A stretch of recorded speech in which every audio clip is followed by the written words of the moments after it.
সবার বিয়েতে বরযাত্রী আসে, আর রওনাকের বিয়েতে হবু স্বামীর সাথে তার একমাত্র বউ এসেছে।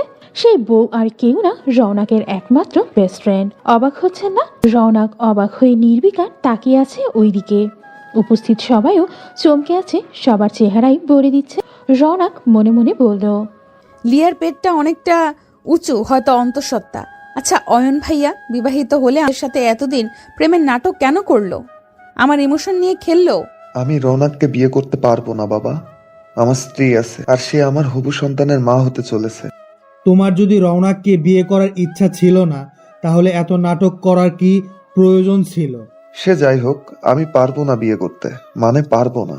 এসব ড্রামা অফ করো, আমাকে আর লিয়াকে ভিতরে যাইতে দাও। লিয়া অনেক টায়ার্ড, এই মুহূর্তে ওর বিশ্রাম প্রয়োজন। এই পরিস্থিতিতে আয়ান শুধু তাদের কথা ভেবেই যাচ্ছে। এটা ভেবে সবাই আশ্চর্য হয়ে যাচ্ছে। এক মেয়েকে বিয়ের আসরে ছেড়ে দেওয়া, তার সাথে প্রায় 5টা মাস প্রেমের নাটক করা, এবং শেষ মুহূর্তে এসে তাকে ছেড়ে দেওয়া, সেই মেয়েটার মনের অবস্থা কেমন হচ্ছে তা সে ভাবছে না। আচ্ছা, রওনাক তো লিয়ার থেকে দেখতে খারাপ নয়, তাহলে আয়ানকে দেখে বোঝা যাচ্ছে না যে সে অনুতপ্ত তার কাজে। রওনাক ড্রয়িং রুম থেকে দৌড়ে সোজা নিজের রুমে ঢুকে দরজা আটকে দিল। সবাই রওনাকের পিছু পিছু গিয়ে দরজা ধাক্কাতে লাগলো। রওনাক নিজের ক্ষোভ আটকাতে পারছে না, ড্রেসিং টেবিলের সামনে রাখা সব ফেলে দিল। রওনাকের নিজেকে শেষ করে দিতে ইচ্ছে করছে। ওয়াশরুম থেকে ফিনাইলের বোতল এনে ঢকঢক করে আধা বোতল খেয়ে নিল সে। চারপাশে রওনাকের ঘুরতে লাগলো, চোখের সামনে সব অন্ধকার হয়ে পড়ছে। নিজেকে না সামলাতে পেরে সে লুটিয়ে পড়ল ফ্লোরে। অনেকক্ষণ ধরে দরজা খুলতে না পেরে দরজা ভাঙার প্ল্যান করলো সবাই। দরজা ভেঙে রওনাককে সবাই ফ্লোরে পড়ে থাকতে দেখে হতবাক হয়ে যায়। রওনাকের মা আলিয়া শিকদার নিজের কলিজার টুকরার এমন অবস্থা দেখে জ্ঞান হারিয়ে ফেলল। রওনাকের বড় ভাই রাফিন একমাত্র বোনের অবস্থা দেখে কি করবে ভেবে পায় না। দ্রুত তাকে কোলে উঠিয়ে হাসপাতালের উদ্দেশ্যে বেরিয়ে পড়ে। আয়ান আর লিয়া রাফিনের কোলে রওনাককে দেখেও চুপচাপ বসেছিল। আয়ানের বাবা মা সবাই রওনাকের সাথে চলে গেছে। বিয়েতে আসা সবাইও নিজেদের মতো কথা বলতে বলতে চলে গেল। একটু আগে কোলাহলে পরিপূর্ণ বাড়িটা কেমন নিস্তব্ধতায় ছেয়ে গেছে। পুরো বাড়িতে কেবল আয়ান আর লিয়া। লিয়ার প্রেগনেন্সির 8ম মাস শেষের দিকে। এই সময়টায় যে কোনো সময়ই বেশি চলাচল করতে পারে না। লিয়ার মাথা গড়িয়ে ঘাম ঝরে পড়ছে, তাকে দেখে আয়ান বিচলিত হয়ে পড়ল। তুমি ঘামছো কেন লিয়া? Anything wrong? আপনি কোনো কিছু ঠিক করছেন না Ayaan.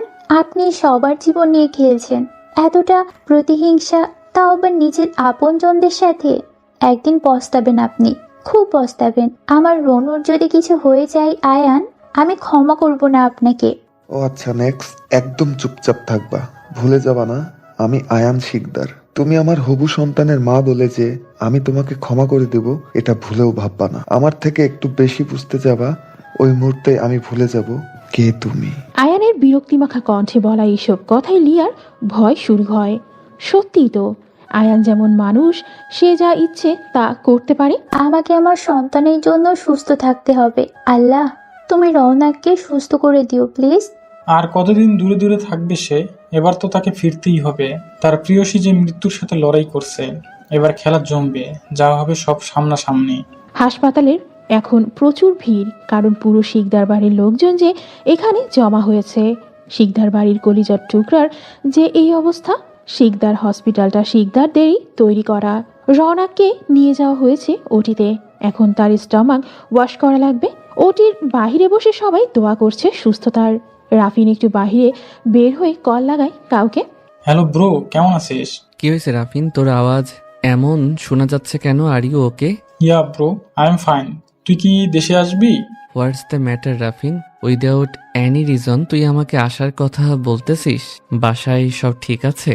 Nothing is fine bro. Rounu suicide করার ট্রাই করছে, আমরা ওরে হসপিটালে নিয়ে আসছি। ওটিতে ওকে নিয়ে যাওয়া হয়েছে। আমি হেল্পলেস ফিল করছি। আমার বোন খুব কষ্ট পাচ্ছে bro. What the hell man, তুই আমাকে এখন বলছিস? আমি আসছি, বাকিটা এসে শুনবো। কাল সকালের মধ্যে আমি বাসায় থাকবো। আচ্ছা বাই ব্রো। কল কেটে গেছে। সেই লোক দ্রুত টিকিট কেটে নিল। তার বুকের মাঝে শূন্যতা অনুভব হচ্ছে। বাসা থেকে দূরে আসলেও যে বাড়িতে তার প্রাণ ভ্রমর রেখে গেছে। সে তো আয়ান বিষয়ক বিয়ে নিয়ে কোনো কথাই জানে না। আচ্ছা, বাড়িতে গিয়ে যখন শুনবে এসব, তখন তার রিয়াকশন কেমন হবে? নতুন করে কোনো ঝড় আসবে? রওনাককে বিছানায় দিয়ে দেওয়া হয়েছে, সেন্সলেস হয়ে আছে। স্টামাক ওয়াশ এতটা সোজা নয়। বেড়ে হাত পা বেঁধে গলা দিয়ে পেট অবধি যে মোটা পাইপ দিয়ে ওয়াশ করে তাতেই অর্ধেক জান বেরিয়ে যায়। এত কষ্ট সহ্য করতে হয় বলার মতো না, তবুও মানুষ কিছু না ভেবেই করে ফেলে। এই জন্যই ভেবে কাজ করতে হয়। একজন মৃত্যুর মুখ থেকে ফিরে আসা মানুষ থেকে গল্প শুনলে হয়তো কেউ আর আত্মহত্যার মতো কাজ করতো না। আজ নিজের ভুলের জন্য এত কষ্ট রওনাককেই সহ্য করতে হয়েছে। চেহারা মলিন হয়ে আছে রওনাকের, কি এক অবস্থা! চঞ্চলতায় দুষ্টমিতে যে মেতে থাকতো আজ সে শান্ত, প্রচুর শান্ত। রওনাককে সুস্থ দেখে সবাই বাড়িতে ফিরে যাওয়ার সিদ্ধান্ত নিল। রওনাকের কাছে রাফিন আর রওনাকের মা আর বড় মা মানে আয়ানের মা থেকে গেল। আয়ান লিয়াকে নিজের রুমে নিয়ে গেল ধরে বেঁধে। এই অবস্থায় সিঁড়ি দিয়ে একা একা ওঠা লিয়ার পক্ষে পসিবল নয়। লিয়ার কোনো কিছু ভালো লাগছে না। একবার যদি একটু রওনাকের খবর পেত তাহলে শান্তি লাগতো। আয়ান হয়তো লিয়ার অস্থিরতা বুঝতে পেরেছে। এইভাবে বেহুদা টেনশনের ফলে যদি আমার সন্তানের ক্ষতি হয়, আই ওয়াজ স্পেয়ার ইউ লিয়া। এখন গিয়ে সোজা ঘুমাবে তুমি। আমি তোমার দেখাশোনার জন্য মানুষ নিয়ে আসবো। রুম থেকে একদম বের হবা না, আর কারোর সাথে কথা বলার চেষ্টাও করবে না। এটা কেমন কথা আয়ান? আমি এভাবে একা একা কিভাবে থাকবো? আমাকে আপনি আমার মায়ের বাসায় রেখে আসেন প্লিজ। আপনার সাথে থাকলে আমি প্রতিটা সময় ভয় থাকি, আর সহ্য হচ্ছে না আমার। কবে আমাকে মুক্তি দিবেন আপনি? যতদিন না অবধি আমি আমার শুরু করা এই খেলার সমাপ্তি টানছি, ঠিক ততদিন তোমার মুক্তি নাই। শুয়ে পড়ো, আমি খাবার অর্ডার করে দিয়েছি। এরপর খাবার খেয়ে মেডিসিন খেয়ে ঘুমাবা। লিয়া আর কথা বাড়ালো না। সে জানে কথা বাড়িয়ে কোনো লাভ নেই। আয়ান লিয়াকে রাতের খাবার খাওয়াচ্ছিল। এমন সময় আয়ানের রুমে ওর মা প্রবেশ করে। মিসেস আফিয়া শিকদার রুমে এসে আয়ানকে নিজের দিকে ঘুরিয়ে তার গালে থাপ্পড় লাগায়। আয়ান অবাক চোখে তার মায়ের দিকে তাকায়। সে ভাবতে পারছে না তার মা তার গায়ে হাত তুলেছে। তোর মতো সন্তান যে আমি জন্ম দিয়েছি ভাবতেই ঘৃণা হচ্ছে আমার। আয়ান, তুই কি কারো ভালো সহ্য করতে পারিস না? কি দোষ ছিল ওই মেয়েটার? হ্যাঁ, তোর স্ত্রী ছিল, সে আবার প্রেগনেন্টও। তাহলে কেন তুই ওই মেয়েটার সাথে এত নাটক করলি? মিসেস আফিয়া শিকদার কান্নারত কণ্ঠে আয়নের কাছে জানতে চাইল। মায়ের কান্না দেখেও আয়ান স্বাভাবিকভাবে দাঁড়িয়ে আছে, তার ভাবাবেগ আগের মতোই। আয়ান চোখ মুখ শক্ত করে তার মাকে বলল, এসব আজাইরা ফাও পেশাল নিয়ে আমার রুম থেকে বের হও তুমি। আমি চাই না তোমার সাথে খারাপ বিহেভিয়ার করতে। আম্মু, আয়ান, নিজের মায়ের সাথে কিভাবে কথা বলছো তুমি? তুমি বেশি কথা না বলে ঘুমাও লিয়া। আফিয়া শিকদার নিজের সন্তানের কাছে অপদস্থ হয়ে রুম থেকে বেরিয়ে গেল। চোখ দিয়ে পানি পড়ছে তার। কেন যে আয়ান এমন করে তা সে আজও জানে না। প্রায় অনেকক্ষণ হয়েছে জ্ঞান ফিরেছে রওনাকে। চুপচাপ শুয়ে মাথার উপর থাকা সাদা রঙের ছাদ দেখছে। রাফিন বোনের পাশে বসে আছে, বোনের হাত ধরে। কেন এরকম বলদের মতো কাজ করলি? একজন মানুষ কি তোর জীবনের থেকে বেশি দামি বনু? আমাদের মায়ের থেকেও সে বড় হলো তোর কাছে। তুই জানিস, তুই যখন আম্মুর পেটুতে ছিলি তখন আম্মু খুব অসুস্থ থাকতো। ডাক্তার বলেছিল যে একজনকে বাঁচাতে পারবে, তখন আম্মু তোকে বেছে নিয়েছিল। আল্লাহর দোয়ায় আম্মু আর তুই দুজন সুস্থ হয়েছিস। তখন যে মা নিজের কথা না ভেবে তোর কথা ভেবেছে, তুই তখন এই দুনিয়াতে ছিলি না। আজ এইরকম এক কাজ করলি মা বাবার কথা না ভেবে। রওনাক নিজের করা ভুলে লজ্জিত। ভাইয়ের দিকে তাকানোর মতো সাহস পাচ্ছে না সে। সে রাগের বশে খুব বড় এক ভুল করে ফেলেছে। আমাকে ক্ষমা করে দে ভাইয়া, আমার রাগে মাথা কাজ করছিল না। আমি কি করতাম তখন? এইভাবে সবার সামনে আমাকে হাসির পাত্রী বানিয়ে কিভাবে অপমান করলো। আমাকে ভালো যদি নাই বাসতো আগেই বলে দিত। সে তা না করে সে এই কাজগুলো করলো। আর লিয়া কিভাবে এইসব করলো? ভাইয়া, সেনা তোমাকে ভালোবাসতো। রওনাকের কথায় রাফিনের চোখ ছলছল করে উঠল। তবুও বোনের সামনে নিজেকে শক্ত প্রমাণ করতে অন্যদিকে তাকিয়ে নিজেকে কন্ট্রোল করলো। এসব বাদ দে বুনু, কাল সকালে একটা সারপ্রাইজ আছে তোর জন্য। আশা করি তোর পছন্দ হবে। মজা নিচ্ছ আমার সাথে ভাইয়া? আমাকে সারপ্রাইজ? আচ্ছা ভাইয়া, সেই বাসায় আয়ান আর লিয়া আছে, ওই বাসায় আমরা কিভাবে থাকবো? আমি বাসায় গিয়ে বাবার সাথে কাল কথা বলবো। ও বাড়ি থেকে আলাদা হওয়ার অনেক রাত হয়েছে, ঘুমা। রাফিন কেবিন থেকে বের হয়ে বাড়িতে কল দিল তার বড় আম্মুর কাছে। হ্যালো রাফিন, বল ওখানে সব ঠিক আছে? হ্যাঁ, বড় আম্মু বনু ঠিক আছে, এখন ঘুমাচ্ছে। তুমি টেনশন নিও না। আর শোনো, কাল সে বাড়িতে ফিরছে, সাথে তো বনুকে নিয়ে আমরা আসছি। আমাদের ওয়েলকাম জানাতে যেন কোনো ত্রুটি না হয়। সত্যি বলছিস? ও আসবে? বাবা তোকে বলছে? এত খুশি আমি কই রাখবো। শিকদার বাড়ির 2 কলিজার টুকরো কাল আসবে আর তাদের স্বাগত জানাতে ত্রুটি থাকবে, সেটা কিভাবে হয়? চিন্তা করিস না, সব সুন্দরভাবে হয়ে যাবে। ধন্যবাদ বড় আম্মু। সকাল থেকে শুরু হয়েছে হইচই শিকদার বাড়িতে। বাড়ির বড় ছেলে আজ বাড়িতে ফিরবে, এতগুলো বছর পরে আনন্দে আছে। আর রওনাকও তো বাড়িতে আসবে সুস্থ হয়ে। ডাবল সেলিব্রেশন আজ। বড় ভাবি, আজ আমি সমুদ্রের পছন্দের সব খাবার রান্না করব। তুমি তো করলে। হ্যাঁ, কর তাহলে। ছেলে আমার তোর হাতের খাবার খেতে খুব পছন্দ করে ছোট।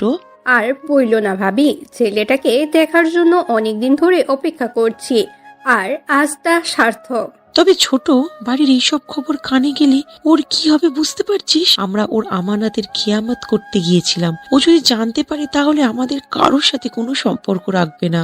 এভাবে বলো না ভাবি। যাই হোক, ওকে এসব এখন জানানো যাবে না, তুমি খেয়াল রাখিও। বাড়ির বাইরে গাড়ি আসার আওয়াজ পেয়ে দুই জায়েশ কথা থেমে যায়।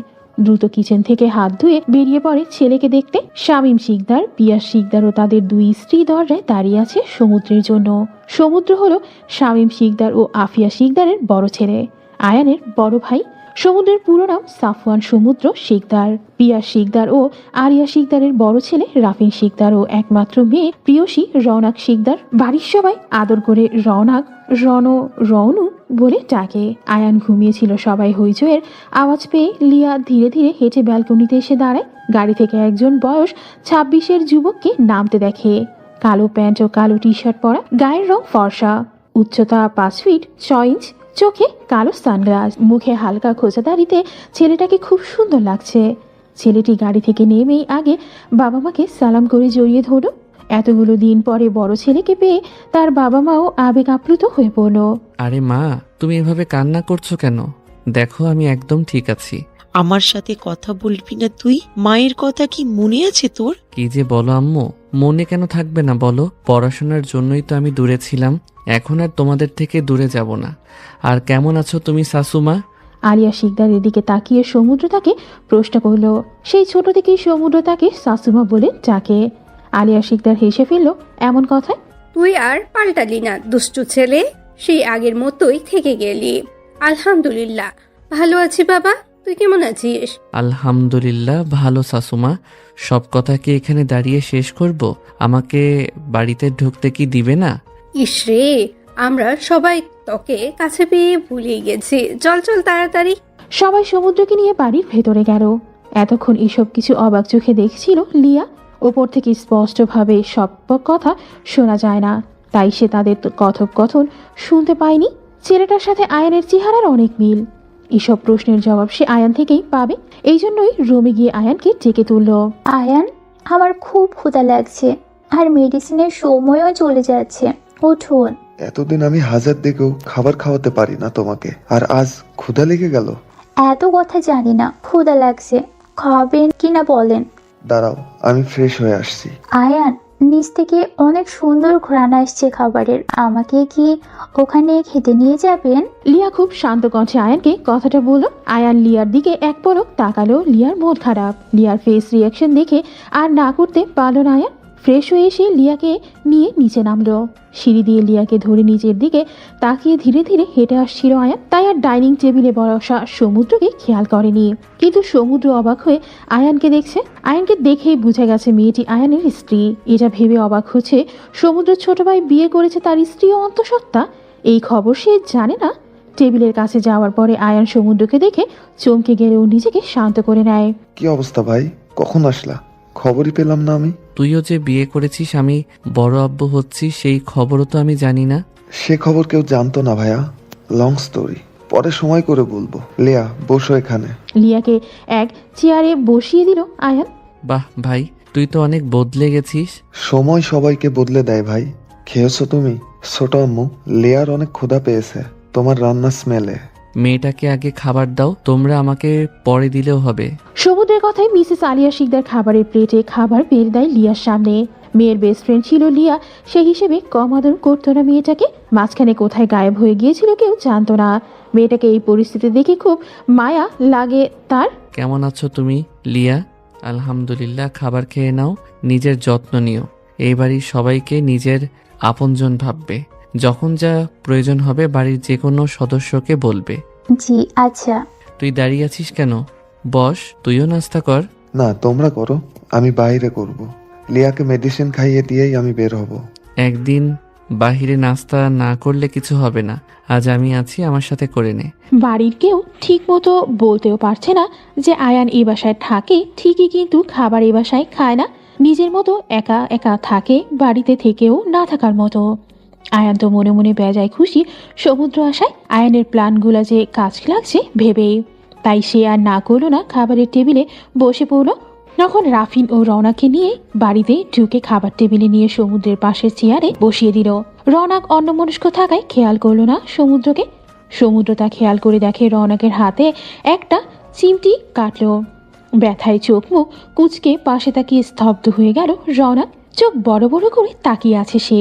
এভাবে চোখ বড় বড় করে ডাইনি মার্কা লোক কেন দিচ্ছিস প্রিয়সী? কি আর করবে ভাইয়া, ফিনাইল খেয়ে সুইসাইড করার চেষ্টা যে করে, এই ডাইনি ছাড়া কি হতে পারে? খুবই মানুষজনে ভরে গেছে আমাদের বাড়ি। আয়ান, হচ্ছেটা কি? এটা কোন ধরনের কথা? আয়ানের এই খোঁচা দিয়ে বলা কথাটাই খুব কষ্ট পেল রওনাক। আয়ানের পাশে লিয়াকে দেখে তার অনেক খারাপ লাগা অনুভব হচ্ছে। রওনাক ভাবতে পারে নাই এইভাবে কথা শোনাবে আয়ান তাকে। এর মধ্যে আবার সমুদ্রকে দেখে রওনাকের মাথা ঘুরছে। রওনাকের কোলে মাথা রেখে শুয়ে আছে আয়ান। আয়ানকে রওনাকের কোলে মাথা রেখে শুয়ে থাকতে দেখেই চোখ বড় বড় করে তাকিয়ে আছে সমুদ্র। রওনাক আয়ানের মাথায় হাত বুলিয়ে দিচ্ছে। সমুদ্র এই দৃশ্য দেখে হতবাক হয়ে তাকিয়ে আছে তাদের দিকে। ওই সময় সমুদ্রের খালাতো বোন সুমাইয়াও সেখানে উপস্থিত হয়। সেও এইসব দেখে চিৎকার করে ওঠে। রৌনক, আয়ন ভাইয়ের কি হয়েছে এখানে? সুমাইয়ার চিৎকারে রুম থেকে বেরিয়ে আসে লিয়া, আর বাড়ির সবাইও দ্রুত ওখানে এসে পড়ে। প্রথমে সুমাইয়ার চিৎকারে রওনাক হকচকিয়ে গেলেও পরে তার কোলে আয়ানকে দেখে সেও আশ্চর্য হয়ে যায়। আয়ান ভাইয়া, আপনি এখানে? আয়ানকে অবাক হয়ে প্রশ্ন করে রওনাক। এসব দেখার পরে বাড়ির সবাই এইভাবে অবাক হয়েছে, আর সাথে রওনাকের প্রশ্ন শুনে তো আরো।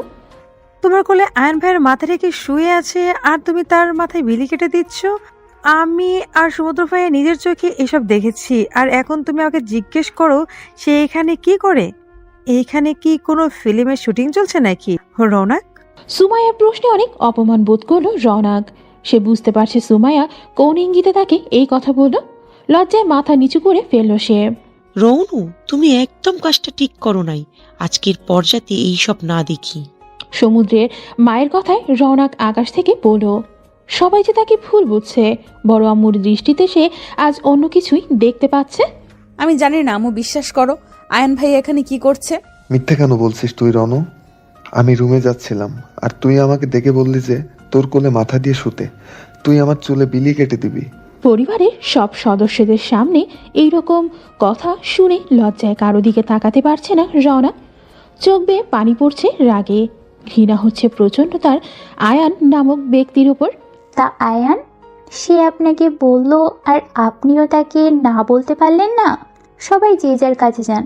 সামান্য বিষয়টাকে এত বড় করে দেখার মতো কিছু হয় নাই। ছোট বোন বড় ভাইয়ের চুল বিলি কেটে দিতেই পারে। লিয়ার কথায় সবাই চলে গেল। রওনাককে ওর মা রওনাকের রুমে নিয়ে গেল। সেখানে দাঁড়ানো আছে সুমাইয়া, সমুদ্র, আয়ান এবং লিয়া। তোমার হাজব্যান্ড এক মেয়ের সাথে দেখেও তুমি এত স্বাভাবিকভাবে আছো কি করে ভাবি? সব জেনেও ও দেখে রেখো জামাইকে রনের মতো মেয়ের থেকে। Wait, 1 minute. রনের মতো মেয়ে মানে? তোমার কথার মানে বুঝলাম না। শোনো সামাইরা, যে বাড়িতে দাঁড়িয়ে আছো সেটাও রওনাকের বাড়িতে। রওনাককে আমি অনেক আগে থেকেই চিনি। সে কেমন? তুমি এইটুকু কথাকে এত বাড়াচ্ছ কেন? আজও নিজের চরকায় তেল দাও, অন্যের ব্যাপারে নাক না গলিয়ে। তুমি আমার বোনের সাথে কিভাবে কথা বলছো লিয়া? সুমাইয়া যেমন তোর খালাতো বোন, রওনাকও কিন্তু তোর চাচাতো বোন। ভুলে যাস না আয়ান। একজনকে সম্মান দিবি, অন্যজনকে ছোট করবি, এটা তো হয় না। আমি বাড়িতে ছিলাম না, কি হয়েছে না হয়েছে আমি কিছুই জানি না, তাই কিছু বলতে পারলাম না। তবে প্রিয়সীকেও আমি ভালোভাবে চিনি। সে তোকে তার কোলে দেখে ততটাই অবাক হয়েছি যতটা আমরা হয়েছি। আজ কিছু বললাম না, এরপর এমন কিছু আমার সামনে হলে ভালো হবে না। আয়ান। আর সামাইরা সামান্য বিষয়কে এত বাড়িয়ে মানুষের সামনে উপস্থাপন করেছিস, এর জন্য তোকে কিছু বলবো না। এমন নয়, আমি মেয়েদের গায়ে হাত তুলি না। বেড়াতে এসেছি, ভদ্র মানুষ হয়ে থাক। লিয়া, আয়ানকে নিয়ে রুমে যাও তুমি। সমুদ্রের করা অপমানে আয়ান এবং সামাইরা মাথা নিচু করে রাগে ফুঁসতে ফুঁসতে চলে গেল সেখান থেকে। লিয়া মুচকি হেসে সমুদ্রকে উদ্দেশ্য করে বলল, ভাইয়া, সবসময় আমাদের চোখের সামনে যা দেখি তা সত্যি নাও হতে পারে। আমি অবাক হই না একটুও, কারণ সব আমি নিজের চোখেই দেখেছি। কিন্তু আমি কাউকে বলি নাই, কারণ আপনার আম্মুর ব্যবহারে। মানুষ বলে না, যার যার সেই বোঝে, এই কথাটির ব্যাখ্যা আমি আজ পেলাম। লিয়াও চলে গেল রুমে। লিয়া এক রহস্যের মধ্যে সমুদ্রকে রেখে গেল। সমুদ্র প্রচুর টায়ার্ড থাকায় নিজের রুমে চলে গেলেও বাড়ির মানুষের ব্যবহার আর কথাবার্তায় তার সন্দেহ হচ্ছে। এখানে এমন কিছু হয়েছে তা সে জানে না। তার প্রেয়সী কেন সুইসাইড করার চেষ্টা করেছিল এই ব্যাপারটাও তাও এখনো জানে না। আম্মু, বিশ্বাস করো, আয়ান ভাইয়া ওখানে ওই অবস্থায় কিভাবে ছিল আমি জানি না। রওনাকের কান্না করতেও কষ্ট হচ্ছে। মেয়ের অবস্থা দেখে মেয়েকে শান্ত করার চেষ্টা করতে লাগলেন আলিয়া শিকদার। আমি জানি তো আমার মেয়ে এইরকম না। কি হয়েছে আমি জানতেও চাইবো না মা, কারণ আমি তোকে বিশ্বাস করি। মায়ের কথায় রওনক নিজেকে শান্ত করার চেষ্টা করে। আর কেউ বিশ্বাস করুক বা না করুক, তার মা তো তাকে বিশ্বাস করে। আয়ানকে ওর কাজের শাস্তি আমরা দিব। আমাদের ভুল বুঝবি না। আজ এত বছর পরে সমুদ্র এসেছে, তাই আমরা সিনক্রেট করতে চাই না রে মা। সেই তো কিছুই জানে না বাড়ির সম্পর্কে। মা, আমার আর এসব ভালো লাগে না। আমি এখানে থাকবো না আর। তুমি আব্বুকে বলে এই বাড়ি থেকে অন্য কোথাও শিফট হওয়ার চেষ্টা করো প্লিজ। আমি আর তোর বাবাও এটা ভেবেছি। আজ রাতেই তোর বড় আব্বুর সাথে আমরা কথা বলবো। তুই বিশ্রাম নেই, আমি একটু আসছি। মিসেস আলিয়াও অবাক তার বড় জায়ের কাজে। কি সুন্দর ব্যবহার আজ তার দেখল। কষ্ট পেয়েছে তার মেয়ে, অথচ এই নিয়ে মিসেস আফিয়ার কোনো মাথা ব্যথা নাই। সে কি সুন্দর তার ছেলেদের নিয়ে ব্যস্ত। মিসেস আলিয়া চলে যেতেই রওনা কিছুক্ষণ আগে ঘটে যাওয়া সব ঘটনা ভাবতে লাগলো। সে তো রাফিনের চুল বিলি কেটে দিচ্ছিল, সেখানে আয়ান কিভাবে আসলো কিছুক্ষণ আগে। ডাইনিং টেবিলে রওনাকে নিয়ে মজা করায় মন খারাপ করে বসে আছে সে। শরীরের থেকে মনের অসুখ রওনাকের। দোতলার এক সাইডে রাখা আছে অনেক বড় এক দোলনা। দোলনাটা রওনাকের জন্য বানানো হয়েছে। দোলনায় বসে আপন মনে ভেবে চলছে তার সাথে হওয়া অন্যায়গুলো, অথচ তার বাড়ির লোক কি সুন্দর স্বাভাবিক আচরণ করছে আয়ান আর লিয়ার সাথে। সে কিছুতে এই বাসায় থাকবে না। তখন রাফিন রওনাকের কাছে আসে। বনু, আমার মাথা প্রচন্ড ব্যথা করছে, তুই একটু আমার চুলগুলো টেনে দে তো। আচ্ছা ভাইয়া, তুমি এখানে শুয়ে থাকো, আমি দিচ্ছি। তোর কি খুব মন খারাপ বনু? মন খারাপ করিস না, আয়ানকে আমি ছাড়বো না। রওনাক তো নিজের ভাবনাই হারিয়ে আছে। তার কানে রাফিনের বলা কথা যাচ্ছে না। সে এতটাই ভাবনায় হারিয়েছিল যে রাফিন উঠে সেখান থেকে চলে গেল বাড়ির বাহিরে টের পেল না। আয়ান নিজের রুমে যাচ্ছিল, তখন সমুদ্রকে আসতে দেখে সেও সুযোগ বুঝে রাফিনের জায়গা নিয়ে নেয়। বর্তমানে কি চান আপনি আমার থেকে আয়ান? কেন এমন করছেন? আমাকে এতটা ছোট করছেন সবার সামনে। আমার কি দোষ আয়ান, আমাকে বলবেন? আর পারছি না আমি এসব নিতে। রওনাকে সব ভাবতে ভাবতেই ঘুমিয়ে গেল। মিসেস আলিয়া রান্নাঘরে গেল মেয়ের দুপুরের খাবার আনতে। রান্নাঘরে গিয়ে আফিয়াকে দেখে ও না দেখার মতো করে নিজের কাজই করতে লাগলো সে। আফিয়ার সাথে কথা বলতে ইচ্ছে করছে না তার। নিজের বড় বোনের মতো ভাবতো সে আফিয়াকে, আর আজ তার ব্যবহার মানতে কষ্ট হচ্ছে আলিয়ার। আলিয়া, মেয়েকে বুঝাও। তুমি তোমার যা হবার তা হয়ে গেছে, এখন আয়নের স্ত্রী এখানে আছে। আয়নের থেকে দূরে থাকতে বলো। তুমি শোভা পায় না এইসব। আমি ওর ইমোশনাল বুঝি, বাট আয়ান তো বিবাহিত এখন। মিসেস আফিয়ার কথায় আলিয়া হা করে তাকিয়ে আছে তার দিকে। সে ভাবতেও পারছে না মিসেস আফিয়া ওসব কিভাবে ভাবছে। কোন মুখে আপনি এসব কথা বলছেন ভাবি? আপনাদের মধ্যে মিনিমাম লজ্জা করছে না? আপনার ছেলে এত বড় অন্যায় আমার মেয়ের সাথে করার পরেও আপনি ছেলের সাপোর্টে এমন নোংরা ভাবনা আমার মেয়ের সম্পর্কে ভাবে? ভাবাভাবির কি আছে? আজ আমি, তুমি, সবাই সবার চোখের সামনে দেখেছি কি ঘটেছে। রৌনকের বয়স কম, আবেগ কাজ করে, হয়তো করে ফেলেছে তখন। আলিয়া শিকদার কি আর বলবে, এই কথায় সে আর কথা না বাড়িয়ে নিজের মতো রান্না করছে। আফিয়া শিকদারও খাবার বেড়ে নিয়ে যেতে লাগলো সুমাইয়ার জন্য। সুমাইয়ার রুমে গিয়ে খাবার রেখে দিল সে। জানো খালামণি, তোমার ছোট ছেলের বউ আমাকে অনেক অপমান করেছে। আমি যা দেখেছি তাই তো বলেছি, বলো। বাদ দে সামাইরা, তোকে যেই কাজের জন্য এখানে এনেছি সেই কাজ মন দে। আমি জানি না ওই ক্যারেক্টারলেস মেয়ের মাঝে কি এমন দেখলেও আঙ্কেল আর সমুদ্র ভাই। রাত ঠিক 10:20। শিকদার বাড়ির এক নিয়ম হলো সকালের এবং রাতের খাবার সবাই একসাথেই খাবে, কারণ দুপুরে সবার অফিস থাকে, ছোটদের স্কুল কলেজ। এই নিয়মটা সমুদ্রের দাদার তৈরি করা। নিয়ম অনুযায়ী খাবার টেবিলে সবাই এসে বসেছে। সবার শেষে রওনাক সেখানে উপস্থিত হয়। সমুদ্র রওনাককে চেয়ার টেনে জায়গা করে দিল বসার জন্য। তা ছোট আম্মু, তুমি এখন কেমন আছো? ভালো আছি বড় আবু। শামীম শিকদারের প্রশ্নে মৃদু স্বরে জবাব দিল রওনাক। পিয়াস শিকদার এবার নরম গলায় বড় ভাইকে উদ্দেশ্য করে বলল, ভাইয়া, আমি একটা কথা জানাতে চাই আপনাদের। কি কথা বলো? আমি সিদ্ধান্ত নিয়েছি যে আগামী 7 দিনের মধ্যে আমরা ঢাকা শিফট হব। প্রিয়সীকে ঢাকা কলেজে অ্যাডমিশন নিয়ে দিব। তাই আমি আমার সন্তান ও স্ত্রীকে নিয়ে আলাদা হয়ে যেতে চাচ্ছি। শামীম শিকদার ভাতের লোকমাটা মুখে দিতে নিয়েছিল। ওই সময় ছোট ভাইয়ের কথা শুনে হাত থেকে প্লেট পড়ে গেল। অবাক চোখে ভাইয়ের দিকে তাকালো সে। সমুদ্র সব থেকে বেশি অবাক হয়ে আছে এই কথায়। ছোট আব্বু কেন হঠাৎ আলাদা হওয়ার সিদ্ধান্ত নিল? সমুদ্রের মায়ের কোনো রিয়াকশন নাই, সে স্বাভাবিক ভঙ্গিতেই খেতে লাগলো। এই সিদ্ধান্ত নেওয়ার কারণ জানতে পারি আমি পিয়াস? আর কিছু জানার বাকি আছে আপনার ভাইয়া? সব কিছুই জানেন আপনি। আপনার ছোট ছেলের জেদ আর আপনার রিকোয়েস্ট রাখতে আপনার সব কথায় বিনা বাক্যে রাজি হয়েছিলাম। তারপর কি হলো? আমার মেয়ের জীবন নিয়ে টানাটানি ভাইয়া। আজকে সকালে সে বাসায় এসেছে, এরপরও ওর ওপর আরো মানসিকভাবে প্রেশার দেয়া হলো। আমার একমাত্র মেয়ে, আমি চাই না এইখানে থেকে ও কষ্ট পাক। কি ব্যাপার পিয়াস, সকালে কি হয়েছে? আমার থেকে ভালো আপনি ভাবিজানকে জিজ্ঞেস করুন ভাইয়া। সমুদ্রের মা, পিয়াস, আলিয়া, তোমরা আমার রুমে আমার জন্য অপেক্ষা করো, যাও। শামীম শিকদারের কথায় সবাই উঠে চলে গেল। বাবা, বাড়িতে কি এমন হয়েছে যে আমি জানি না? এসব কথার মানে আমি বুঝতেছি না। আমাকে ক্লিয়ার করে বলবা? তুমিও তাদের সাথে রুমে গিয়ে অপেক্ষা করো। তোমার থেকে আর কিছু লুকাবো না আমি। ছোট আম্মু, তুমি খাবার শেষ করে গিয়ে ঘুমিয়ে থেকো, কেমন? আচ্ছা বড় আবু। রওনাকের মনে কুড়াকতে লাগলো এইসবের পরিণতি কি হবে ভেবে। হাত ধুয়ে এসে সে অতীত নিয়ে ভাবতে লাগলো। আজ থেকে 2 বছর আগে যখন সে ইন্টার ফার্স্ট ইয়ারে অ্যাডমিশন নিয়ে কলেজে প্রথম দিন গেল, সেদিন তার পরিচয় হয় লিয়ার সাথে। প্রথম দেখায় লিয়া আর রওনাকের খুব ভাব হয়। এরপর দুইজন একসাথেই থাকতো। রওনাককে দিয়ে আর নিয়ে আসার দায়িত্বে ছিল রাফিন। লিয়া আর রাফিনের প্রেমের সূচনা হয় কলেজ থেকেই।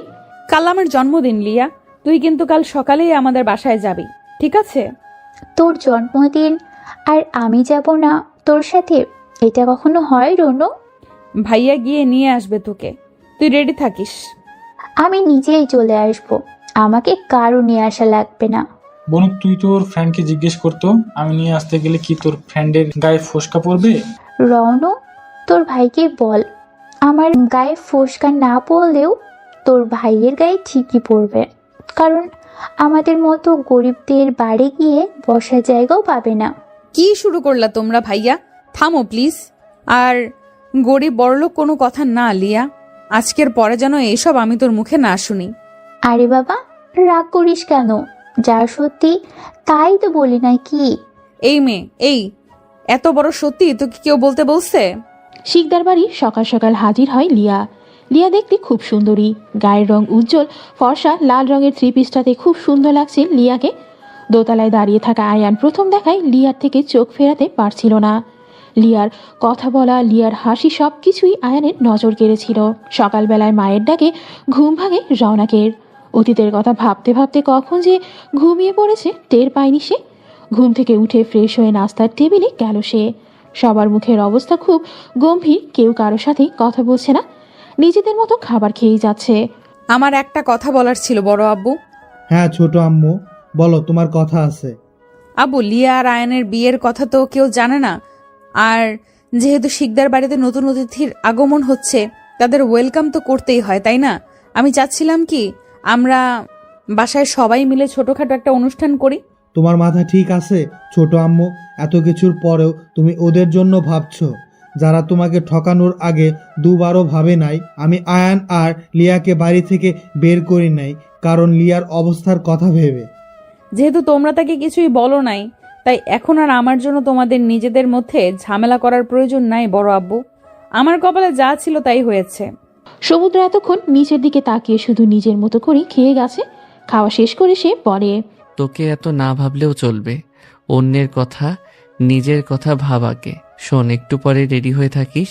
আমি, তুই আর রাফিন বের হব। কোথায় যাব আমরা? আমি যা বলেছি তা করবি তুই। এত প্রশ্ন তুই আমাকে কবে থেকে করিস?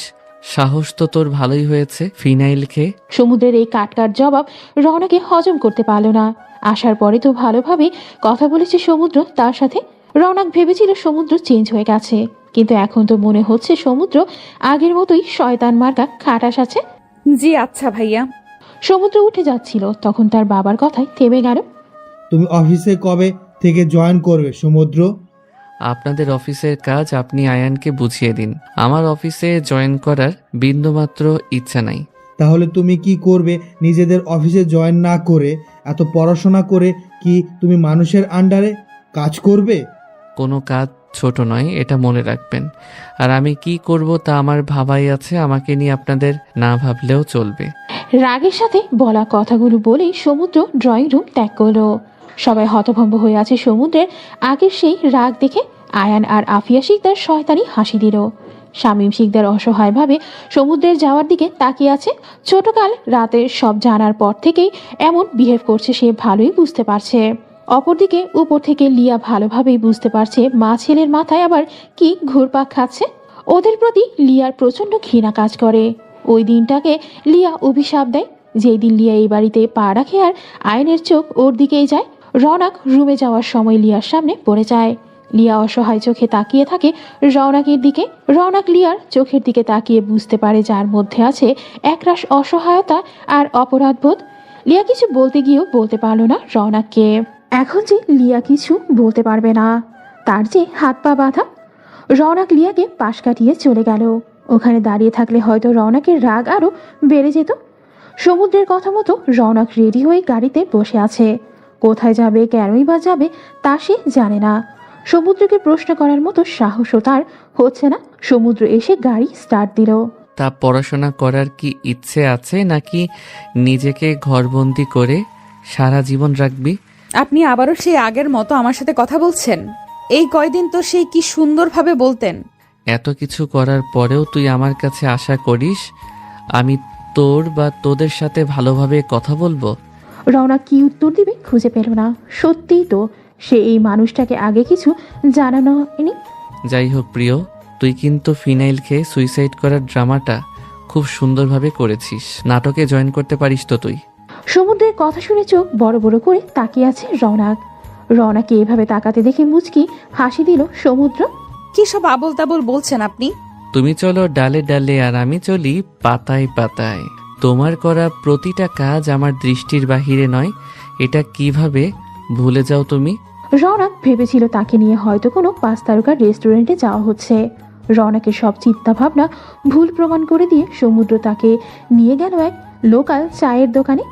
শহর থেকে দূরে অনেকটাই গ্রামের দিকে হওয়ায় ভিড় খুব কম। ইতিমধ্যেই রাফিনও সেখানে বাইক নিয়ে উপস্থিত হয়। চায়ের দোকানের সামনে থাকা বেঞ্চটিতে বসলো তারা। মামা, দুধ ছাড়া চিনি কম দিয়ে একটা লাল চা দিবেন, আর দুধ চা বেশি লিকারের 2টা। ঠিক আছে মামা, আর কিছু লাগবে? একটা ড্রিঙ্কও দিয়ে যান মামা। রাফিন, তুই কিছু নিবি? না ব্রো, আর কিছু না। রওনাক তাকিয়ে আছে তাদের দিকে। তাকে তো কিছু নিয়ে সাধলো না। নিজের জন্য ড্রিঙ্কও আর রাফিনকেও জিজ্ঞাসা করলো। একা তাকে বাদে ব্যাপারটা খুব গায়ে লাগলো তার। রাগে মুখ ফুলিয়ে বসে থাকলো। ড্রিঙ্কটা নিয়ে সমুদ্র রওনাকের দিকে দিয়ে বলল, এই নে প্রিয়সী, এটা হাতে রাখ, তোর কাজে দিবে। আর রাফিন, ওরে রওনাক বইলা ডাক দিস কেন ভাই? ওর নাম রাখলাম প্রিয়সী, সব কাগজপত্রতেও তাই। আজকে ব্রো রওনাক না তো, আয়ান দিয়েছিল, আর আয়ানের জিদের কাছে হার মেনে বাড়িতে সবাই প্রিয়কে রওনাক ডাকে, তবে আব্বু আমি বাদে। আয়ান আয়ান আয়ান আর আয়ান, তাই না? ওর সব কথা কেন শোনা লাগবে? কেউ কোনো আওয়াজ করছে না। সমুদ্র রেগে গেছে। প্রেয়সী এখন নিজের মতো ড্রিঙ্কও খাচ্ছিল। সমুদ্র এবার প্রেয়সীর দিকে তাকিয়ে বলল, তুই আমাকে বল যে তুই সুইসাইড করার চেষ্টার নাটক কেন করলি? রাফিন, তুই কেন সাপোর্ট দিলি? আসলে আমি আসলে আ- আ- আমি আমি আমি এইসব তোতলানো আর আমি বাদ দিয়ে আসল কথায় আসো জলদি। সমুদ্রের কথায় প্রেয়সী তার রাফিন দুইজন একে অপরের চেহারা দেখতে লাগলো। কি উত্তর দিবে সে সবাইকে? আসলে ভাইয়া হয়েছেটা কি, আমি তোমাকে বলি, গত বছর আমার জন্মদিনে লিয়া আমাদের বাসায় প্রথম আসে। লিয়া আর রাফিন ভাইয়ের রিলেশনে ছিল, তারা একে অপরকে খুব ভালোবাসতো। হোয়াট? লিয়া রাফিনকে ভালোবাসলে আয়ানকে কেন বিয়ে করলো?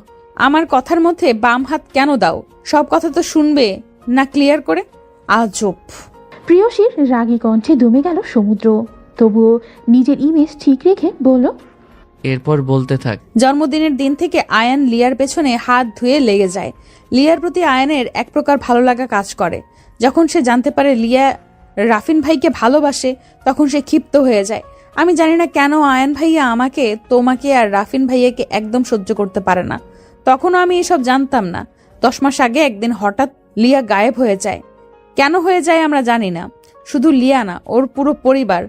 ওর পরিবার বলতে ওর ভাই ছোট আর ওর মা।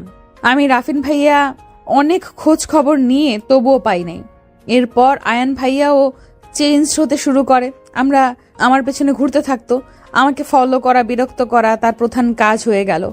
এক সময় সে আমাকে তার মনের কথা জানায়, আর আমার তার প্রতি একটু সফট কর্নার কাজ করছিল। একদিন আমি লিয়ার ভাই লাবিব আর অয়নের এক পিকচার পাই। ফোনের ডায়াল প্যাড খুঁজে লিয়ার মায়ের নাম্বার নিয়ে তার সাথে যোগাযোগ করি। ওনার সাথে দেখা করার পর যা জানলাম তা শুনে আমি অনেক অবাক হয়ে গিয়েছিলাম। লিয়ার মা বলেছিল লিয়ার সাথে আয়নের বিয়ে হয়ে গিয়েছে। লিয়া 7 মাসের অন্তঃসত্ত্বা। কিভাবে কি হয়েছে তখন জানলাম। আয়ান লিয়ার মা আর ভাইকে কিডন্যাপ করে বাধ্য করে বিয়ে করেন। এরপর ওদের অন্য জায়গায় শিফট করে সবার সাথে যোগাযোগ বন্ধ করায়। আমি আন্টিকে দিয়ে প্রমিস করাই যে এই কথা যেন সে, লিয়া, আয়ান কাউকেই না জানায়। এত কিছু হয়ে গেল, লিয়া কেন তোকে বা রাফিনকে জানাই নাই? এটা আমিও জানি না ব্রো, সে কেন আমাকে বা বোনকে এসব জানায় নাই। তাহলে আয়ান তোকে কেন বিয়ের আসরে নিয়ে গেল আর এত নাটক করলো? সে কথা আমিও জানি না। এটা জানার চেষ্টা করেছি অনেক। ওই দিন আমি এসব কথা রাফিন ভাইয়া ছাড়া কাউকে জানাই নাই। এদিকে আয়ান ভাইয়া আমাকে প্রপোজ করে, আমি উত্তর না দেওয়ায় সে বাসায় জানায় আমাকে বিয়ে করবে। প্রথমে বড় আব্বু আর বড় আম্মু রাজি হয় নাই। আয়ান কিন্তু আপনি দেশ ছেড়ে যাওয়ার পর থেকে বাড়িতে খাবার খায় নাই, এমনকি আঙ্কেলের টাকায়ও চলে না। আজও কেউ এই খবর জানে না যে সে কি কাজ করে, এত টাকা কোথায় পায়। কেউ জিজ্ঞেস করলেও বলে না। বড় আম্মুকে দিয়ে বড় আব্বুকে এই কথায় রাজি করায়, না হয় আয়ান ভাই মরে যাবে এই কথা বলে। একে তো আপনি বড় আব্বুর সাথে যোগাযোগ রাখতেন না, তার উপর আয়ানকে যা একটু দেখতো, যদি ছেলেকে হারিয়ে ফেলতে হয় এই ভয়ে বড় আব্বু রাজি হয়।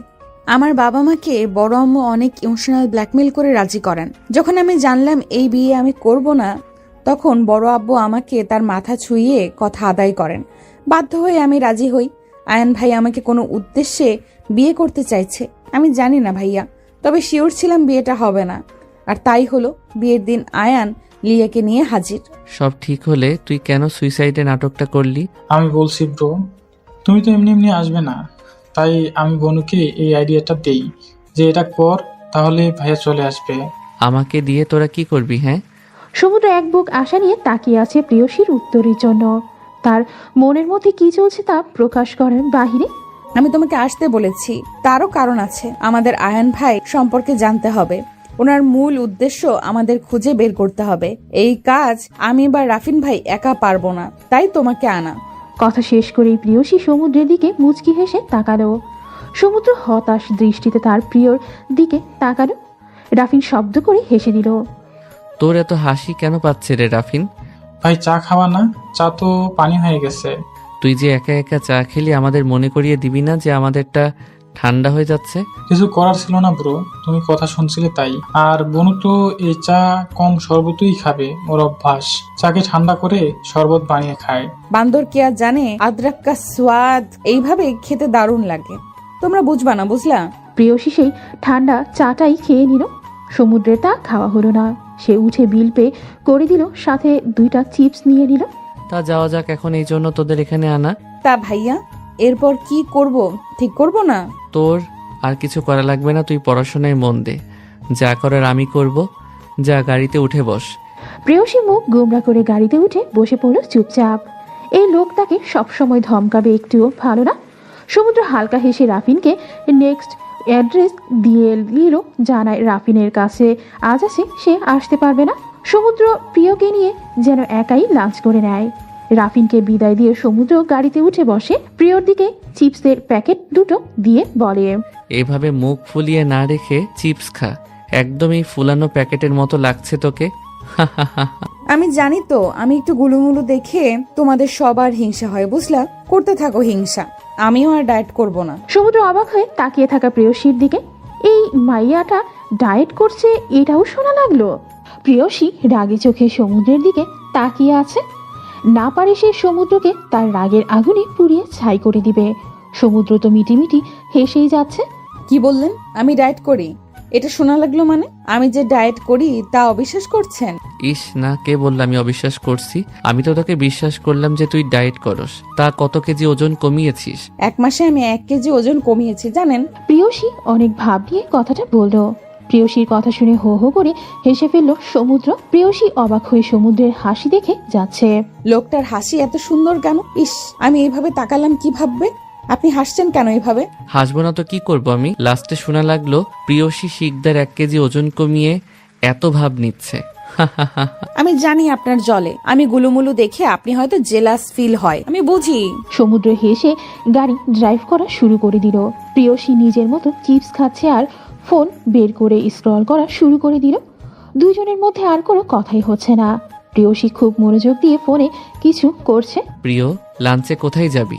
আপনার যেই জায়গা ভালো লাগে সেখানে চলুন। মোবাইলে এত মনোযোগ দিয়ে কি করছিস? ভার্সিটি থেকে আমাদের অ্যাসাইনমেন্ট দিয়েছে, তা আমার ফ্রেন্ড ইনবক্সে শেয়ার করলো আমার সাথে।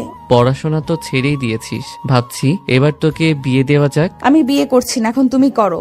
সময় হলেই দেখা যাবে। রেস্টুরেন্টের সামনে গিয়ে গাড়ি থামিয়ে প্রেয়সীকে বলল ভেতরে যেতে। সমুদ্র গাড়ি পার্ক করে আসবে। সমুদ্রের কথা মতো প্রেয়সীও রেস্টুরেন্টের মধ্যে ঢুকে সমুদ্রের জন্য অপেক্ষা করতে লাগলো। প্রেয়সী বসে বসে মেনু কার্ড দেখছিল। তখন ওয়েটার এসে জানতে চাইলো প্রেয়সী কে নিবে। ম্যাডাম, কি কি অর্ডার করবেন?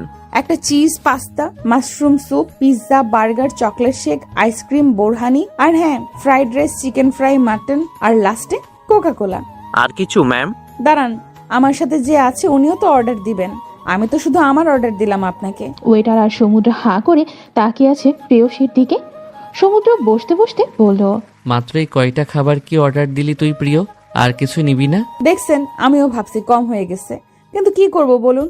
আমি তো বেশি খাবার খেতে পারবো না, ডায়েট করছি তো তাই। থাক, 1 ঘন্টা পরে আমাকে পানিপুরি আর ফুচকা খাওয়াতে নিয়ে যান। প্রেয়সীর কথায় ওয়েটারের কাশি শুরু হয়ে গেল আর সমুদ্র অবিশ্বাস্য চোখে দেখেই যাচ্ছে। মাথায় হাত দিয়ে বসে আছে সমুদ্র।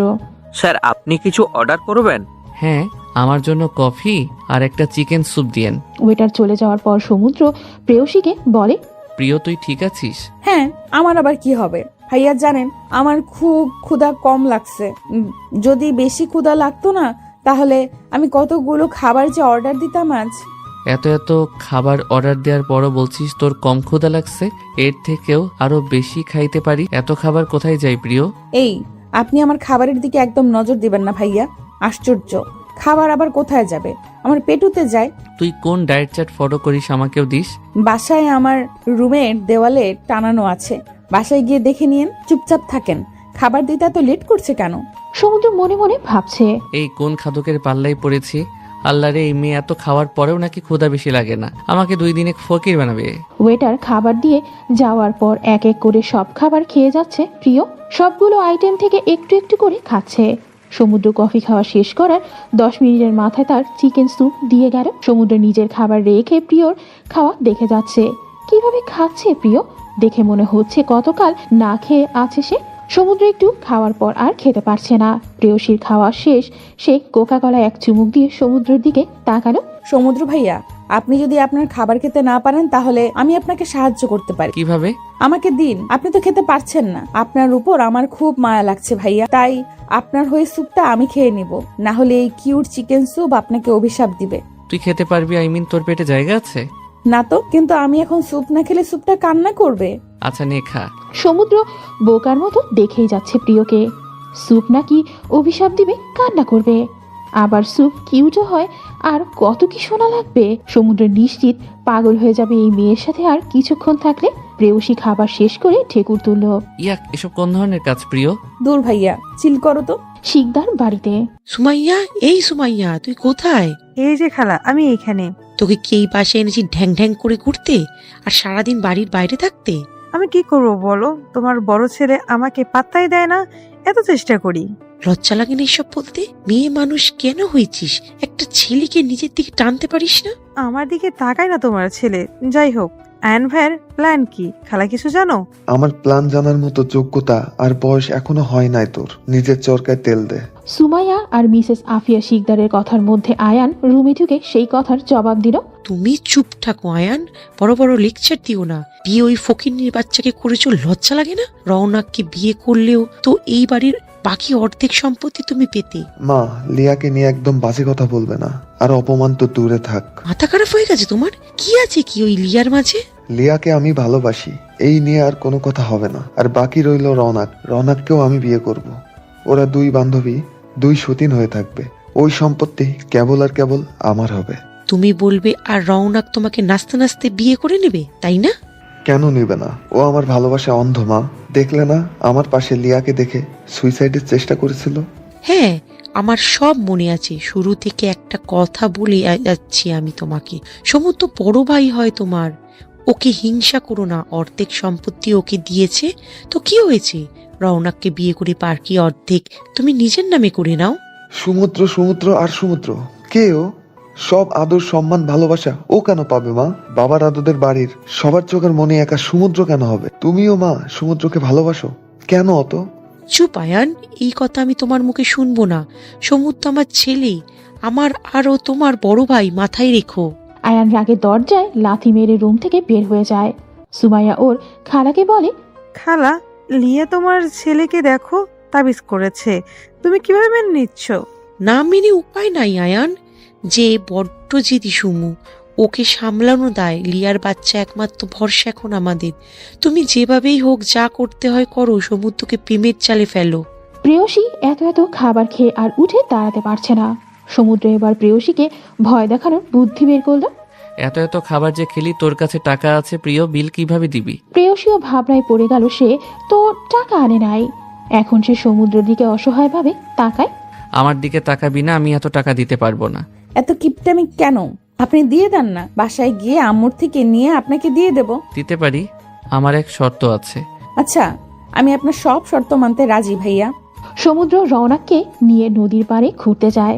সুরেশ্বর নদীর পাড়টা আসলে খুব সুন্দর। একটা নতুন ক্যাফের কাজ চলছে পাশেই।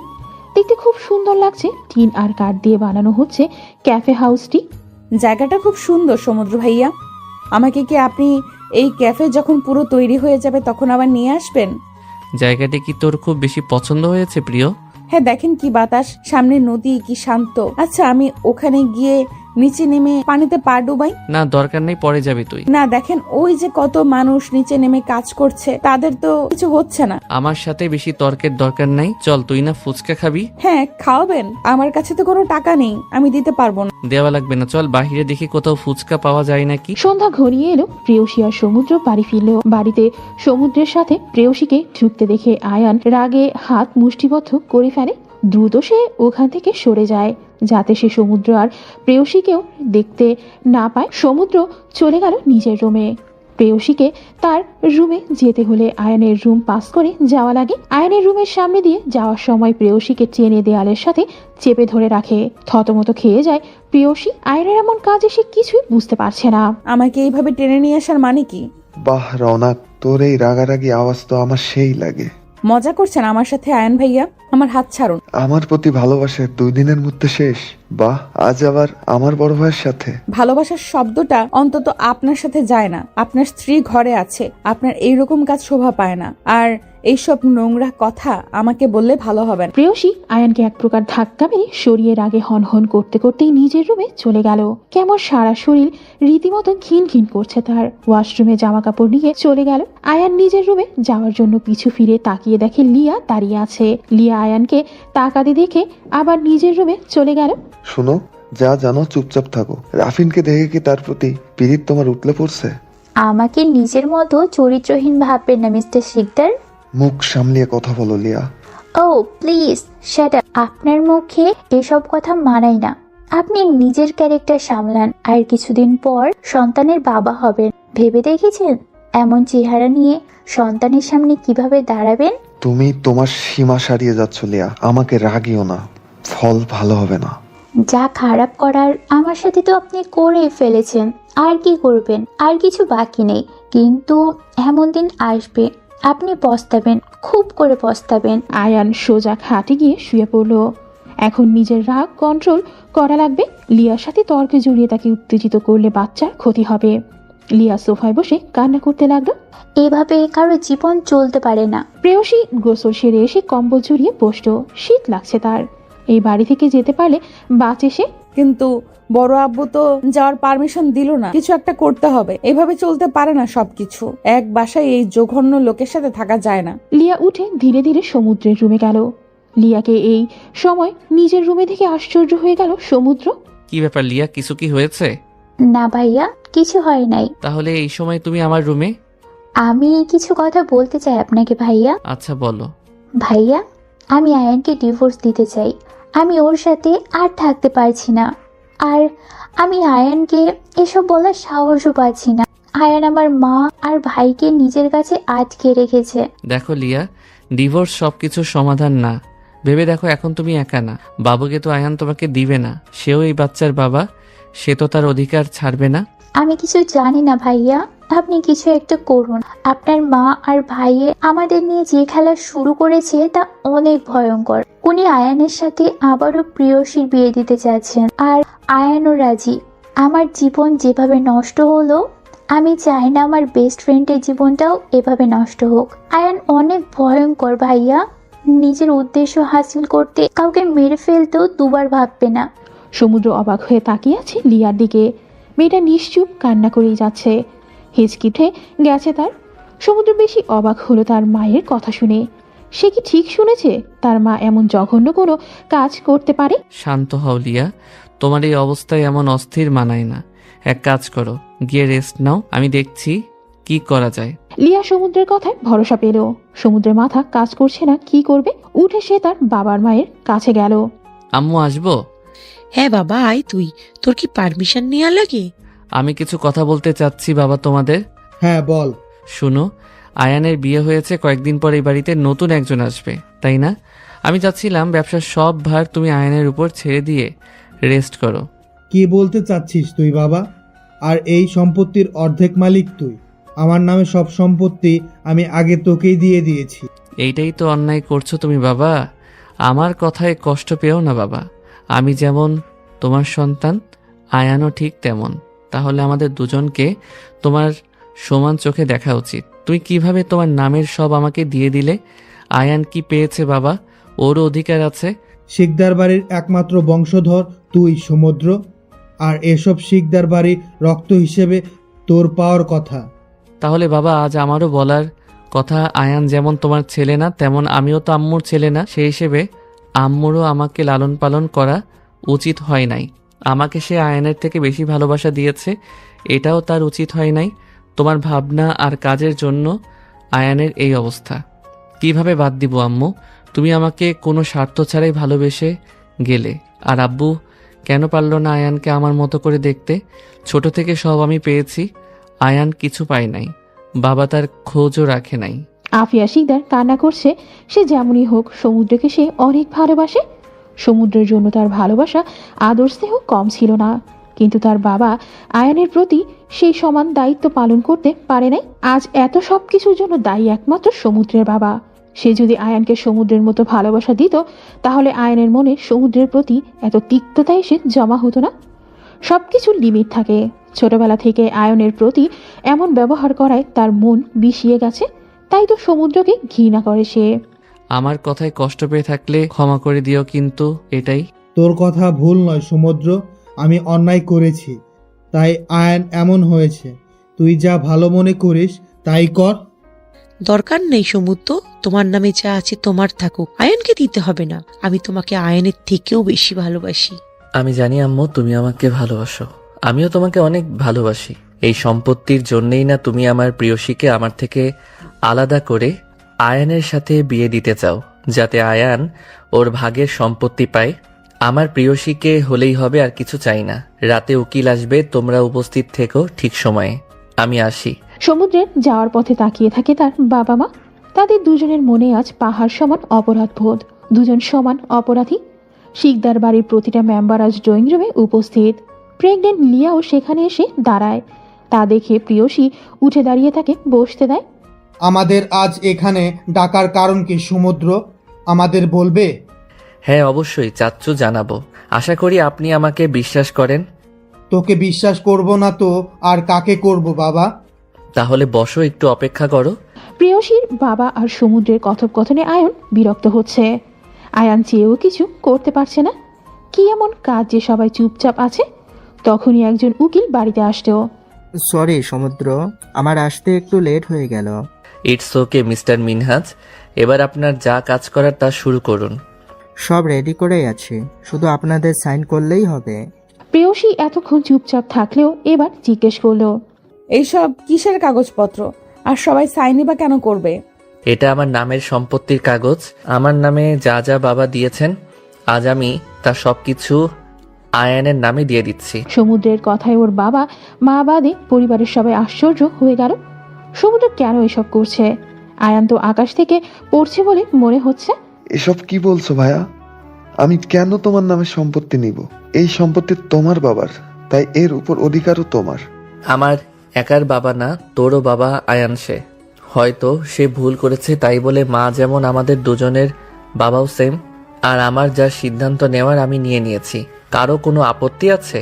কেউই কিছু বলল না, কারণ যার সম্পত্তি সে নিজে দিয়ে দিয়েছে তাতে অন্য কেউ কি বলবে। আর সব থেকে বড় কথা, সমুদ্র কিছু না ভেবে কিছু করে না। আয়ান আর কিছু বলল না। এত সম্পত্তির মালিক সে একা হবে এসব ভেবেই খুশিতে তার চোখ চিকচিক করে উঠল। কিছু না করেও সব তার নিজের হচ্ছে, এর থেকে ভালো আর কি হবে? আয়ানের নামে সব লিখে দিল সমুদ্র, আর বাকি সবাই শুধু নির্বাক শ্রোতা। তখন একজন হুজুর টাইপ লোক আসতো। ছোট আব্বু, আমি জানি তুমি আমাকে খুব ভালোবাসো। মনে আছে তুমি আমাকে কি ওয়াদা দিয়েছিলে? আজ তোমাকে তোমার ওয়াদা পূর্ণ করতে হবে। আমাকে আমার আমানত ফেরত দিতে হবে। আমার সব মনে আছে রে, আমাকে ক্ষমা করে দিস। আমি তোর আমানতের খেয়ানত করতে যাচ্ছিলাম। আমার কোনো আপত্তি নাই যদি প্রিয়সী রাজি থাকে। প্রেয়সী ওর বাবা আর সমুদ্রের কথায় অবাক হয়ে বোকার মতো তাকিয়ে আছে। কি বিষয়ে কথা হচ্ছে তা তাদের বোধগম্য হচ্ছে না। প্রেয়সীর মা মেয়ের দিকে তাকিয়ে আছে। সে সিদ্ধান্ত নিল মেয়েকে জানাবে। মেয়ের হাত ধরে ওখান থেকে চলে গেল বাড়ির ভেতরে। এর মধ্যে ওখানে সমুদ্র ও বাকি সব পেপার চেক করে নিল। অনেকক্ষণ পর যখন প্রেয়সীকে নিয়ে ওর মা আসেন, প্রেয়সী তখন নিশ্চুপ নিচের দিকে মাথা দিয়ে দাঁড়িয়ে আছে। প্রেয়সীর মা জানালো সে বিয়েতে রাজি। সমুদ্র আর প্রেয়সীর বিয়ে পড়ানো শুরু হলো। আয়ান শুধু নির্বাক শ্রোতা হয়ে দাঁড়িয়ে আছে। আজ সে জিতেও হেরে গেল। সমুদ্র সম্পত্তি দিয়ে মেইন জিনিস নিয়ে গেল। হাতের কাগজ মুষ্টিবদ্ধ করে রাখলো। আয়ানের অবস্থা দেখে মৃদু হাসল রিয়া। দেখো কেমন লাগে যখন নিজের অতি প্রিয় জিনিস না চাইলেও হারানো লাগে। রাফিন এক দৃষ্টিতে লিয়ার দিকে তাকিয়ে আছে। লিয়াকে দেখতে খুব সুন্দর লাগছে। প্রেগনেন্সির জন্য হয়তো লিয়ার চেহারায় এত লাবণ্যময় লাগছে। কি গুরুমুলো লাগছে মেয়েটাকে। চোখের কোণে এসে পানি ভিড় জমাতে শুরু করলো। দৃষ্টি ঝাপসা হতে লাগলো রাফিনের। আজ হয়তো আয়ানের জায়গায় তার থাকার কথা ছিল। আজ লিয়ার গর্ভে আয়ানের সন্তান না রাফিনের হতো। কিন্তু সব কি আর চাইলেও পাওয়া যায়? লিয়া রাফিনের ভাগ্যে ছিল না, তাই আজ সে অন্য কারো। চোখ থেকে গড়িয়ে পড়া পানি হাত দিয়ে মুছে ফেললো সে। সমুদ্র আর প্রেয়সীর বিয়ের পরে সমুদ্র সবাইকে জানায়, আমার চাকরি না হওয়া অবধি আমরা এই বাড়িতে থাকবো। সমুদ্রের এহেন কথায় বাড়ির কেউ রাজি না। প্রিয়সী, আমি চাইছি তুই তোর নামের সব রাফিনকে দিয়ে দিবি। আজ থেকে তুই আমার স্ত্রী। আমি চাই তোর স্বামীর যতটুকু আছে ততটুকুই তোর হবে। আর যদি তুই চাস এই শিকদার বাড়িতে থাকতে তাহলে আমার আপত্তি নাই, কিন্তু আমি এই বাড়িতে থাকবো না। এখন এই বাড়ি আয়ানের। যেমন আয়নের ঠিক তেমন আমারও সমুদ্র। তুই আর প্রিয়সী কোথাও যাস না বাবা। ছোট আব্বু আম্মু আমাকে বিশ্বাস করতে পারো, আমি যেখানেই যাই তোমাদের মেয়েকে কষ্ট পেতে দিব না। ও যাতে সব থেকে ভালো থাকে আমি সেই ব্যবস্থাই করব। ভাইয়া তুমি এখানেই থাকবে, কোথাও যাবে না। আয়ান না চাইতেও নিজের ইমোশনস বজায় রাখতে এটা বলল। না আয়ান, আমি অনেক পেয়েছি এই বাসা থেকে, এবার না হয় তোর পালা। প্রিয়সী, আমি চাই আমরা যাওয়ার পর রাফিনও তার সমান অধিকার পাক। রাফিন নিজের অধিকারে দাপটের সাথে এই বাসায় থাকবে। ভবিষ্যতে ওর বিয়ে হবে, তখন ওর স্ত্রী সন্তান হবে, যাতে তাদের অধিকার ঠিকঠাক থাকে। প্রেয়সীর মনে সমুদ্রের প্রতি সম্মান বাড়তেই থাকে। থাকবে নাই বা কেন, সমুদ্র সবার কথা ঠিকভাবে মনে রেখে সব সিদ্ধান্ত নেয়। আমার কোনো সমস্যা নাই, আমার কোনো কালেই এসবের প্রতি আগ্রহ ছিল না। শুধু দাদু আমাকে এইসব দিয়ে যায়। আমিও চাই সব কিছু আমার ভাইয়া পাক। আমার ভাই আমাকে খুব ভালোবাসে, আমিও বাসি। কথা বলতে বলতে রাফিনের কাছে গিয়ে কান্না করে দেয় প্রিয়সী। কেন কান্না পাচ্ছে তার সে জানে না। হয়তো এই ভাইয়ের থেকে দূরে যেতে হবে এই কথা ভেবে। এটাই যে নিয়তি। রাফিনের বিয়ের কথা শুনে লিয়ার বুকটা ধপ করে উঠবে নাই বা কেন। নিজের সামনে নিজের ভালোবাসা অন্য কারো হবে এমন কথাই তো কষ্ট হবে। কিন্তু লিয়া, সেও তো অনেক আগে রাফিনকে ঠকিয়েছে। সে তো আয়ানের মোহে আটকে রাফিনকে ধোকা দিয়েছিল। আয়ান তো একা দোষী না। লিয়ার ইচ্ছে না থাকলে আয়ানের একা এত দূর আগানো কখনোই হতো না। সুমাইয়া নিজের বান্ধবীর জন্মদিনে গিয়েছিল। সে যখন এসে জানবে সমুদ্রের বিয়ে হয়ে গেছে, তখন কি হবে? সবাই যে যার কাজে ব্যস্ত। আজ হুট করেই যে এভাবে বিয়ে হয়ে যাবে কেউ ভাবে নাই। প্রেয়সী নিজের রুমের দরজা আটকে বসে আছে। প্রেয়সীর মা আর সমুদ্রের মা রান্নাঘরে রান্না করতে ব্যস্ত। আয়ান যেন কোথায় বেরিয়ে গেছে। ড্রয়িং রুমের সোফায় বসা লিয়া, সামনেই রাফিন। এভাবে বসে থাকতে লিয়ার খারাপ লাগছে, কিন্তু হুট করে দাঁড়াতে পারে না। এত বড় পেট নিয়ে তাড়াহুড়ো করে দাঁড়ানো যায় না। রাফিন এতক্ষণ ধরে লিয়ার হাঁসফাঁস করা দেখছে। নিজের নীরবতা ভেঙে রাফিন বলল, কেন আমার সাথে প্রতারণা করলি লিয়া? আয়ানের মাঝে কি এমন দেখলি যে আমার কথা ভুলে গেলে? আমাকে কি ভালোবাসো নাই কখনো? আমাকে ভুল বোঝো না রাফিন, আমি তোমাকে ভালোবাসি, কিন্তু আমার মতিভ্রম হয়েছিল। তাই তো আমি কিছু না ভেবে আয়নের ফাঁদে পা দিই। বাহিরের চাকচিক্যের মোহে পড়ে যাই আমি। আমাকে ক্ষমা করে দিও। নিজের লাইফে এগিয়ে যাও রাফিন। আমার জন্য এতটা ভাবার জন্য ধন্যবাদ তোমাকে। আসো আমি তোমাকে দাঁড়াতে হেল্প করি, এখানে আর কেউ নাই। রাফিন লিয়ার অনুমতির অপেক্ষায় থাকলো না। লিয়ার হাতের কবজি ধরে দাঁড়াতে সাহায্য করলো। লিয়া ধীরে ধীরে এক এক সিঁড়ি বেয়ে উঠছে, আবার থেমে যাচ্ছে। বোঝাই যাচ্ছে তার কষ্ট হচ্ছে। এভাবে দাঁড়িয়ে থেকে আবারও আরেক সিঁড়ি উঠলো। এভাবে উপরে ওঠা লিয়ার কাছে অনেক টাফ লাগছে। এক পা উপরে দিয়ে ভারসাম্য হারিয়ে সিঁড়ির দিয়ে নিচে পড়ে গেল লিয়া। গগন বিদারী চিৎকার দিয়ে উঠল সে। রাফিন লিয়ার চিৎকার শুনে দৌড়ে লিয়ার কাছে যায়। লিয়া অসহ্য ব্যথার যন্ত্রণায় ছটফট করছে। সারা ফ্লোর রক্তে ভেসে যাচ্ছে। বাড়ির সবাই প্রেয়সীও দৌড়ে আসতো। আমার বাচ্চাকে বাঁচাও রাফিন, আমাকে হাসপাতালে নিয়ে চলো।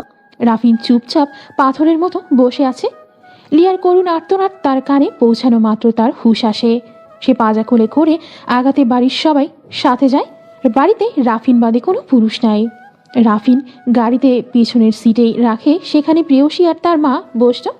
আর আফিয়া শিকদার রাফিনের পাশে বসত। সবাই খুব চিন্তিত। আফিয়া শিকদার যতই লিয়াকে অপছন্দ করুক না কেন, লিয়ার অবস্থা তেমন ভালো না। লিয়া চোখ খোল, আর একটু কষ্ট কর, আমরা হাসপাতালে যাচ্ছি, প্লিজ চোখ খুলে রাখ। আমি আর পারছি না রনু, আমি মনে হয় বাঁচবো না, কিন্তু আমার বাচ্চাটাকে বাঁচা প্লিজ। কিছু হবে না মা, তোর আর বিবির আল্লাহকে ডাক লিয়া। কথা বলতে বলতে তারা হাসপাতালে চলে গেল। প্রেয়সীর মা সবাইকে ফোন দিয়ে খবর জানালো। শুধু সমুদ্র আর আয়ানকে ফোনে তারা পায় না। লিয়াকে ওটিতে নিয়ে যাওয়া হয়েছে। রক্ত লাগবে তা আফিয়া শিকদার দিবে বলে ঠিক করেছে। লিয়ার অবস্থা তেমন ভালো না, সিজার করতে হবে তার। সবাই চুপচাপ বসে বসে আল্লাহকে স্মরণ করেই যাচ্ছে। ঘণ্টাখানেকের মধ্যে সমুদ্রের বাবা আর প্রেয়সীর বাবাও সেখানে উপস্থিত হয়। নার্স একটি বাবুকে কোলে নিয়ে আসে লিয়ার ছেলে বাবু হয়েছে। তবে উপর থেকে পড়ায় বাচ্চাটার মাথায় ভালোই চোট পেয়েছে, তাই তাকেও শিশু ওয়ার্ডে ভর্তি করে রেখেছে। লিয়ার এখনও জ্ঞান ফিরেনি। আয়ান আর সমুদ্র হাসপাতালে চলে এসেছে। আয়ানের চোখ ফোলা মেবি কেঁদেছে, তাই হন্তদন্ত হয়ে কেবিনে ঢুকে পড়ল সে। লিয়ার পাশে বসে তার হাত ধরে কেঁদেই যাচ্ছে। আয়ানের মতো মানুষ ভালোবাসতে জানে তা কি বিশ্বাস হয়? স্ত্রীর এমন অবস্থায় সে যে ভেঙে পড়েছে। মা, ও মা, আমার বেবি কেমন আছে? আর লিয়ার চোখ খুলছে না কেন মা? ওরে তাকাতে বলো। দেখো আমার বুকটা খালি খালি লাগছে। কাঁদে না আয়ান, লিয়া ঠিক আছে।